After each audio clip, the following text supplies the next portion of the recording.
Season Pass Review. Today we are looking at the new cards coming out in Marvel Snap next month, doing some theory crafting, and then ultimately give them a letter grade in this installment of Season Pass Review. Alright, let's just jump right in with the Season Pass card, Miss Marvel. Miss Marvel is a 4 energy 5 power card that reads, ongoing, adjacent locations where your cards have unique costs have 5 power.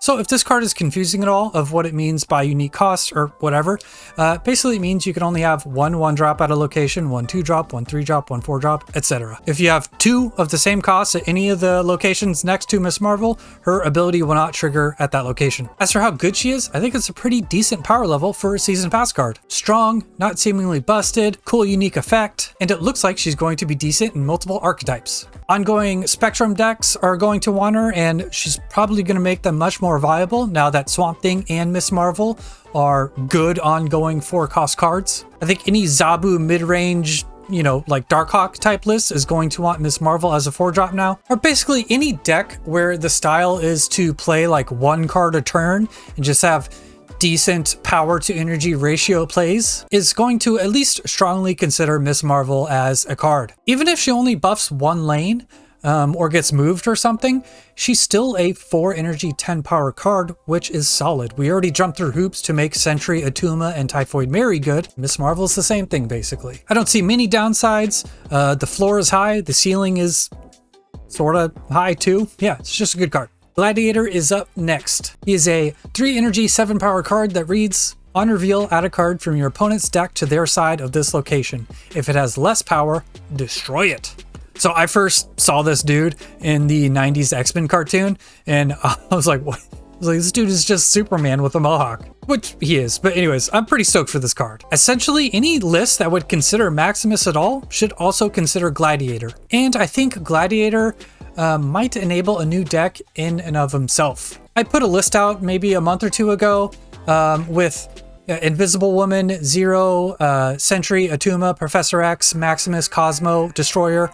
You get the point. What I'm getting at is there is now a critical mass of the cards you want to zero or play into Cosmo to stop their effect from happening, and just getting really big power, like I said, without having to do Shuri Taskmaster stuff or play like Red Skull and Typhoid Mary. Now those other cards that are similar that have negative downsides can have their own archetype, and I think Gladiator basically puts that grouping of cards over the point it needs, where it has so many cards that the deck can actually function properly now. Aside from that, he's a 3 energy 7 power card that sometimes has a downside, but even if it does pull something out that he doesn't destroy, you got a Shang-Chi target now.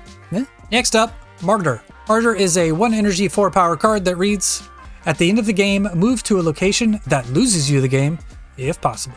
So the types of decks I was just talking about with Gladiator would also probably consider Martyr. It's just another one of those cards that has a downside that you can get rid of with 0, or just put it in a deck that doesn't really mind the downside at all. To me, this is just Titania. Any deck that would run Titania would also run this probably. But honestly, Martyr should be a 5 power card. If you're going to have this much of a downside, just like Titania is hard to use a little bit. It's 5 power, and its downside is way less harsh on you than Martyr is. So yeah, I think this should be 5 power. Aside from that gripe, 0 Martyr Titania is a pretty cool 1-drop setup for plenty of decks, really. Last card, Annihulus. Annihulus is a 5 energy 7 power card that reads, on reveal, your cards with 0 or less power switch sides. Destroy those that can't.